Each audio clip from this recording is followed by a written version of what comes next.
Hi hello viewers, ఈరోజు మన ఈ వీడియోలో ప్యాడీలో అనదర్ వన్ ఇంపార్టెంట్ డిసీజ్ అయినటువంటి బ్రౌన్ స్పాట్ గురించి తెలుసుకుందాం.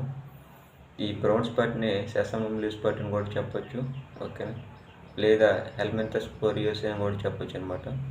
దీని అసలు ఎందుకు సెసమమ్ లీవ్ స్పాట్ అని చెప్పడం జరిగిందంటే, ఈ యొక్క డిసీజ్ అనేది నువ్వుల గింజ అనేది ఎంత పరిమాణంలో ఏ ఆకృతిలో అయితే ఉండడం జరుగుతుందో సేమ్ అంతే సైజులో ఈ యొక్క డిసీజ్ యొక్క సిమ్టమ్స్ అనేవి కనిపించడం జరుగుతుందన్నమాట. బ్రౌన్ స్పాట్ అనేది నువ్వుల గింజ పరిమాణంలో అంతే ఆకారంలో అదే పరిమాణంలో ఉండడం జరుగుతుందన్నమాట. అందువల్ల దీన్ని మనం సెసమమ్ లీవ్ స్పాట్ అని కూడా చెప్పడం జరిగింది, ఓకేనా. దీని యొక్క కాజల్ ఆర్గానిజం కానీ చూసుకుంటే హెల్మెంథస్ స్పోరియం ఒరైజే అని చెప్పి అంటాం అనమాట, ఓకేనా. హెల్మెంథస్ స్పోరియం ఒరైజే యొక్క దీని యొక్క కాజల్ ఆర్గానిజం. ఇది మనం చూసుకుంటే in India this disease principal causes of Bengal famine, ఓకేనా. ఈ యొక్క బ్రౌన్ స్పాట్ గురించి చూసుకున్నట్టయితే మనకి బెంగాల్ ఫెమైన్ అనేది రావడానికి అతి ముఖ్యమైన ఇంపార్టెంట్ డిసీజ్ ఏదంటే బ్రౌన్ స్పాట్ డిసీజ్ అనమాట, ఓకేనా. కరువు, బెంగాల్ కరువు అనేది ఏ యొక్క డిసీజ్ వల్ల రావడం జరిగిందంటే బ్రౌన్ స్పాట్ అనే డిసీజ్ వల్ల ప్యాడీలో ఈ యొక్క డిసీజ్ రావడం వల్ల బెంగాల్ ఫెమైన్ అనేది ఏర్పడడం జరిగింది. ఏరియా చూసుకున్నట్లయితే 1942 అండ్ 43 అనమాట. ఈ పీరియడ్లో బెంగాల్లోని అత్యధికంగా ఈ యొక్క డిసీజ్కి ఎఫెక్టెడ్ అవ్వడం జరిగిందనమాట, ఫీల్డ్ అంతా కూడా. అందువల్ల ఈ యొక్క బెంగాల్ ఫెమైన్ అనేది రావడం జరిగిందనమాట, ఓకేనా. దేనికి గల రీజన్ అంటే ఈ యొక్క బ్రౌన్ స్పాట్ రీజన్ అని చెప్పొచ్చు అనమాట, ఓకేనా. దీనివల్ల అక్కడ కరువు అనేది ఏర్పడడం జరిగింది బెంగాల్లో, అందువల్ల దీన్ని బెంగాల్ ఫెమైన్ అని కూడా చెప్పడం జరుగుతుంది అనమాట, ఓకేనా. ఈ యొక్క బ్రౌన్ స్పాట్ అనేది ముఖ్యమైన రీజన్ అని చెప్తాం. సిమ్టమ్స్ కానీ చూసుకున్నట్టయితే, ఓకేనా, దీన్ని ఇంకో పేరుతో కూడా పెరగడం జరుగుతుంది అనమాట. ఎలాంటి పూర్ ఫార్మర్స్ డిసీజ్ అని చెప్పి కూడా చెప్తాం. ఎందుకంటే ఇక్కడ prevalent under poor crop management అనమాట, ఓకేనా. ఈ యొక్క క్రాప్ మేనేజ్మెంట్ ఏదైతే ఉందో ఆ క్రాప్ మేనేజ్మెంట్ అనేది, ఓకేనా, తక్కువగా మనం ఫాలో అవ్వడం వల్ల, ఓకేనా, దానికి కావాల్సినంత సదుపాయం మన ఫీల్డ్కి చేయకపోవడం, ఓకేనా, ఆ ప్రాక్టీసెస్ ఏవైతే ఉన్నాయో ఆ ఫీల్డ్ ప్రాక్టీసెస్ అనేది సరిగ్గా చేయకపోవడం వల్ల, ఓకేనా, వచ్చిన డిసీజే ఈ బ్రౌన్ స్పాట్ డిసీజ్ అనమాట. అందువల్ల దీన్ని మనం ఏమని చెప్పడం జరుగుతుందంటే పూర్ ఫార్మర్స్ డిసీజ్ అని చెప్పి కూడా చెప్పడం జరుగుతుంది, ఓకేనా. ఎందువల్లంటే ఈ యొక్క మేనేజ్మెంట్ కండిషన్ అనేది సరిగ్గా లేకపోవడం వల్ల ఈ యొక్క డిసీజ్ అనేది ఎక్కువగా స్ప్రెడ్ అవ్వడం జరుగుతుంది అనమాట, ఓకేనా. అందువల్ల దీన్ని మనం ఏమనంటే పూర్ ఫార్మర్స్ డిసీజ్ అని చెప్పుకోవడం జరుగుతుంది అనమాట, ఓకేనా. ఇక దీని యొక్క డిఫరెంట్ స్టేజెస్ చూద్దాం, ఓకేనా. ముఖ్యంగా 3 డిఫరెంట్ స్టేజెస్లో ఇది మనం చూడడం జరుగుతుంది అనమాట. ఏ స్టేజ్ అంటే pre emergency seed and seedlings అనమాట, ఓకేనా. Pre emergency seed and seedling rot, ఓకేనా. దీంట్లో చూసినట్లయితే seeds and seedlings rot and die before emergence out of soil అనమాట, ఓకేనా. ఈ సిచ్యువేషన్ కానీ చూసుకున్నట్టయితే ఏమవుతుందంటే సీడ్స్ కానీ సీడ్లింగ్స్ కానీ రాట్ అనేది ఏర్పడడం జరుగుతుందన్నమాట, ఓకేనా. సీడ్లింగ్ రాట్ అయిపోయి ఏమవుతుందంటే చనిపోవడం జరుగుతుందంట. ఇప్పుడంటే before emergence out of soil అనమాట, ఓకే. నేలలో నుంచి బయటికి రాకముందే ఏమవుతుందంటే సీడ్లింగ్ రాట్ అనేది జరగడం జరుగుతుందన్నమాట. సీడ్స్ కానీ సీడ్లింగ్ రాట్ కానీ జరగడం జరుగుతుందన్నమాట. ఏమవుతుందంటే విత్తనాలను కుళ్ళిపోవడం జరుగుతుంది, లేదంటే ఒక్కోసారి సీడ్లింగ్ కింద ఫామ్ అయినట్టే సీడ్లింగ్స్ కూడా ఏమవుతుందంటే రాట్ అంటే కుళ్ళిపోవడం అనమాట. సీడ్లింగ్స్ కూడా కుళ్ళిపి చనిపోవడం జరుగుతుంది అనమాట, ఓకేనా. అది pre emergency seed and seedling rot అనేది చెప్పడం జరుగుతుంది. తర్వాత లీవ్ స్పాట్ స్టేజెస్ అనమాట, ఓకేనా. అంటే పత్రాలపైన ఈ మచ్చలు అనేవి ఏర్పడే దశను చెప్పడం జరుగుతుంది అనమాట.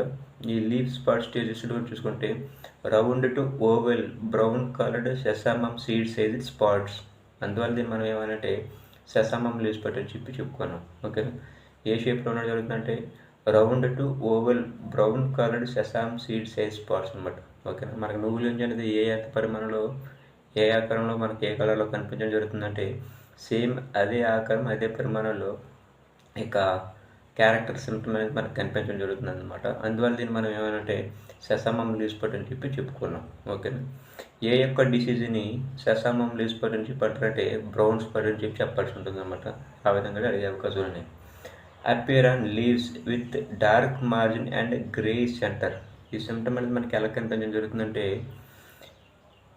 డార్క్ మార్జిన్స్తో కూడిన గ్రే సెంటర్ లాగా కనిపించడం జరుగుతుంది అన్నమాట ఈ స్పాట్ అనేది, ఓకేనా. Spots are randomly distributed on leaf. కానీ ఈ యొక్క స్పాట్స్ ఏవైతే ఉంటాయో ఆ స్పాట్స్ అనేవి ర్యాండమ్గా డిస్ట్రిబ్యూట్ అవ్వడం జరుగుతుంది అనమాట లీఫ్ పైన. ఇది ఆ యొక్క క్యారెక్టర్ యొక్క సిమ్టమ్ అనేది. ఇంకా నెక్స్ట్ వన్ కానీ చూసుకుంటే డ్రైడ్ నెక్.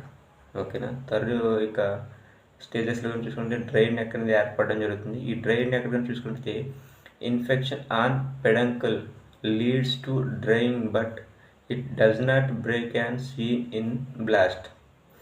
ఇన్ జనరల్గా మనం ఒక క్యారెక్టర్ మనం గుర్తుంచుకోవాల్సి ఉంటుంది. మనకి బ్లాస్ట్లో ఉన్నట్టయితే 3 రకాల బ్లాస్ట్లు ఉన్నాయి. Leaf blast, nodal blast, neck blast అని చెప్పి అంటాం.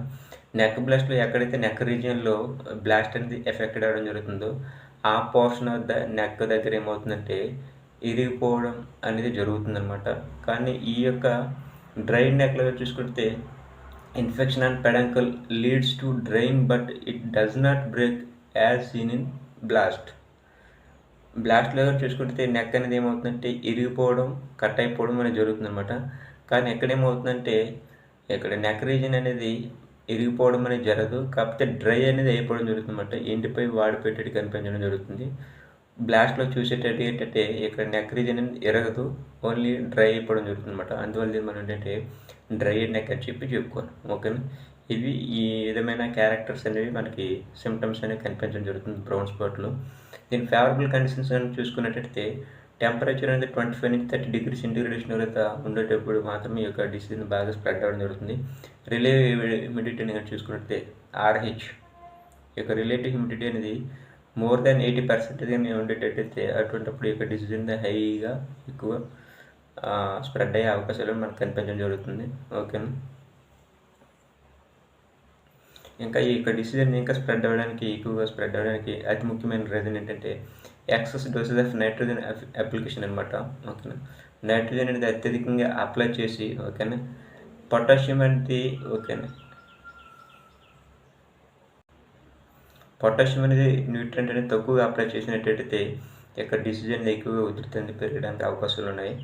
ఇంకా దీని యొక్క మేనేజ్మెంట్ కండిషన్ కానీ ఒకసారి చూసుకున్నట్టయితే ముందుగా చేయాలంటే యూజ్ డిసీజ్ ఫ్రీ సీడ్స్ అనమాట.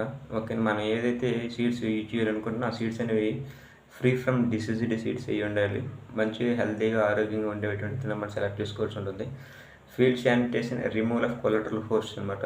ఓకే, నిరంతరం ఇప్పటికిప్పుడు ఏంటంటే ఫీల్డ్లో కలుపు మొక్కలు గట్ట లేకుండా, కొలెటరల్ హోస్టులు గట్ట లేకుండా ఏంటంటే ఇప్పటికప్పుడు మనం మానిటర్ చేసుకోవాల్సి ఉంటుంది.